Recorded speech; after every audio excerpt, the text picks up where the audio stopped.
The Flying Fortresses, the pioneer four-motored bomber, in the air since 1935. Steamroller construction, weight about 25 tons, speed better than 300 miles an hour, range 2,100 miles. We have no idea where we're going. There's rumors flying everywhere. And some of us had some contact with the ground crews. We found out that they'd taken a full load of gas. That's bad news. That means we're going deep, deep, deep, deep into Germany. So you got to fight your way in. You got to fight your way across the target, and you got to fight your way back all the way back. Tough stuff. And if you can fly 5 missions, they'll give you an airboat. But they'll get shot down. And if you can fly 25, they'll give you the DFC. So, pull the fade back. There it is. Everybody says, oh God, I can't. Going to Berlin. Going to Berlin. First daylight radio in Berlin. And then, oh joy, I find out I'm in the elite air of the 8th Air Force. Not of my group, no, or my wing, the 8th Air Force. The United States Army Air Force is off for Berlin, bucking a 70-mile-an-hour headwind as it bombs away over the German capital. And for the first time, I had this horrible feeling that I ain't gonna make it. I've absolutely run out of luck. Everybody I know has been shot down, and I ain't gonna make this. There's no way. Here I'm my 29th mission. I just sick. Just sick. You know? Just superstitious.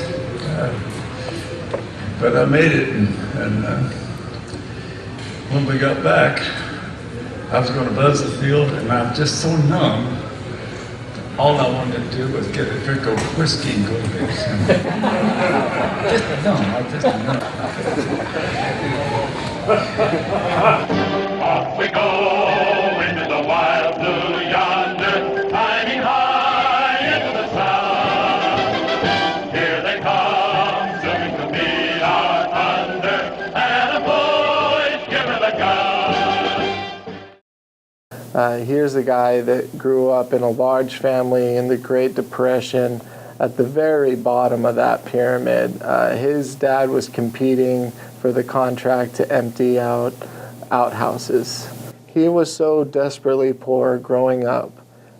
Hearing his parents talk about where the next meal would come from, that they don't have money for food, he knew he never wanted that for himself later on, and he never wanted that for his family.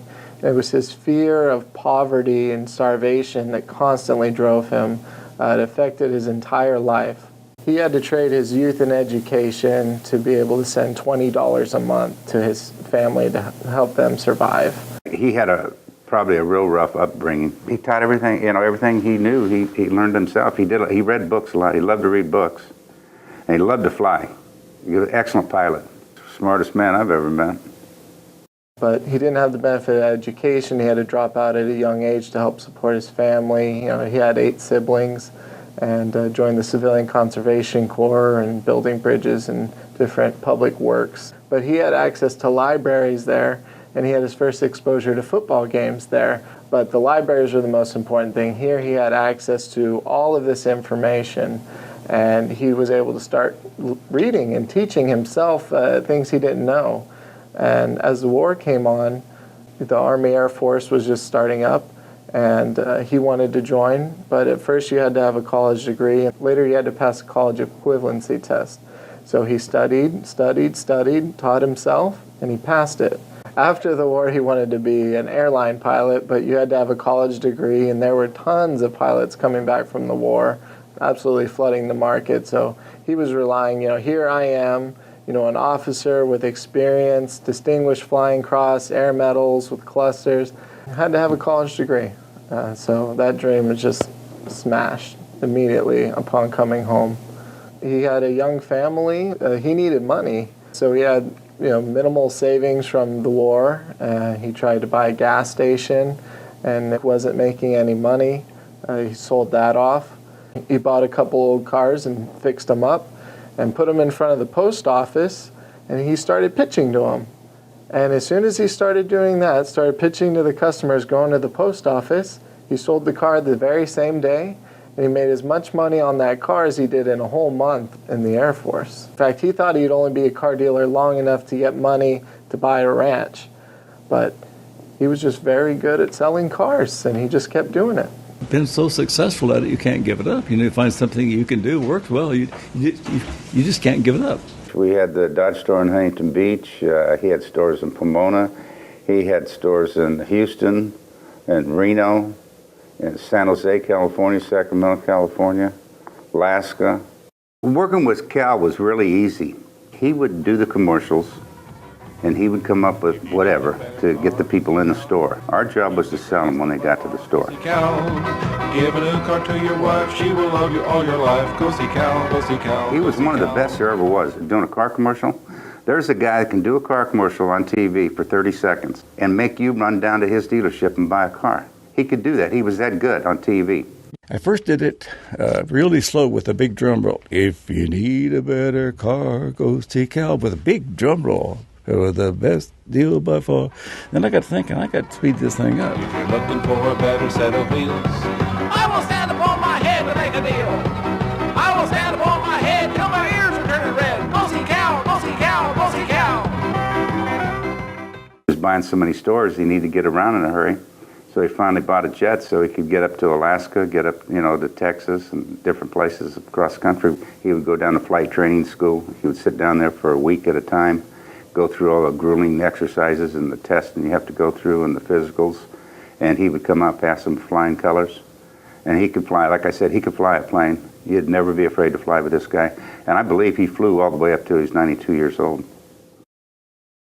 He could have a piece of property and trade it for another piece of property. And the property he traded for would be worth 10 times the amount of what property that he had. Another thing I've done, I've taken dealerships that were broke and busted and build them up and then sell them. If I have a dealership that somebody wants more than I do, I'll sell it to him. We had a Chevy store in Sacramento. We sold the store, but he wanted to sell the property. When they traded the property for the PX Ranch up in Nevada, which I guess was owned by Bing Crosby or something at one time. Well, the property in Sacramento, all the dealerships ended up folding, and that part of Sacramento went downhill, and everybody closed up, and nobody's there. But, that property was probably worth maybe $2 or $3 million, and he traded it for a ranch that was worth probably 4 times that amount. Everything he ever touched turned into gold. It was amazing. He had bought a big ranch up in Orland, California, and then he bought the Chevy store in Sacramento, so it was close to where he lived. And the ranch, we call it the Big W, that's what's the name of the ranch. And I forget what year, he decided he was going to go into the almond business.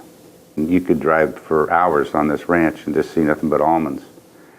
And that was fantastic. That was producing more income, I think, than the automobile industry was at the time for him. And then he went into the olives for the extra virgin olive oil, and that exploded. Plus he had the ranches up in Nevada where he did the cattle.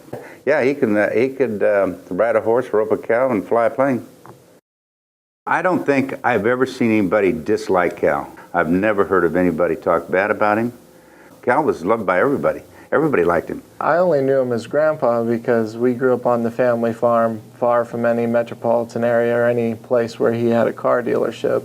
People knew him and loved him because of his Dog Spot TV commercials and his longevity, and because he was a very charismatic and loving person. He was a people person, and anybody that saw his commercials or met him, they knew that. Woo! It's cleanup time down here. Come see Cal. If you want your famous low, if you want to save some dough, come see Cal, come see Cal, come see Cal. We're open to midnight. There were 2 pieces of advice that he gave me quite frequently. One was get the best education that I could.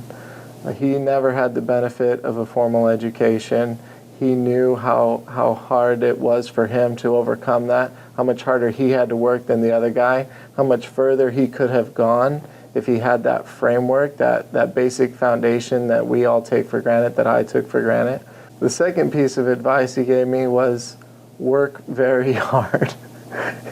Don't go home when there's work to be done. Don't go on vacation. You need to get the work handled. You need to take care of business. My grandfather led by example, especially by the hours he worked, how he conducted himself professionally, and how he treated his other employees. He always treated everyone well. He always loved his employees, and they loved him. The boss is what all of his employees called him, the boss. To me, it wasn't just a term of respect, but it was a term of endearment. If anyone was an entrepreneur, it was Cal Worthington. I worked for Mr. Worthington for close to 30 years. He was dedicated, hardworking, humorous, kind, generous, thoughtful, just all of those things. He was a wonderful person to be around and work for. He loved being around his family. He loved the holidays and family gatherings. He liked the hustle and the bustle. He liked people in the kitchen cooking and kids running and music playing and everyone enjoying the moment. He would do anything for his children, anything. His children were his life. He started selling off his dealerships when his son Calvin was growing up because he wanted to spend more time with him. It cost himself millions of dollars, but he wanted to spend more time with his son. His son Coldren was growing up in Northern California. He could have lived in any number of states, save tax money, anything, save millions of dollars, but he wanted to be close to his son. He was in Long Beach, and he was part of our city. But he was an American success story. He was an icon in his field. He was an entrepreneur, and he was a giant in his industry. And to have that type of business in Long Beach, it brings in more dollars, employs more people. Just made a great benefit, was a great benefit to the city of Long Beach. We were lucky to have him, and I was lucky to know him. Well, howdy, I'm Cal Worthington, and this is Giant Worthington Ford. It's Worthington Ford in Long Beach. We're open till midnight. Come on out, see you here. If you want your payments low, if you want to save some dough, go see Cal, go see Cal, go see Cal.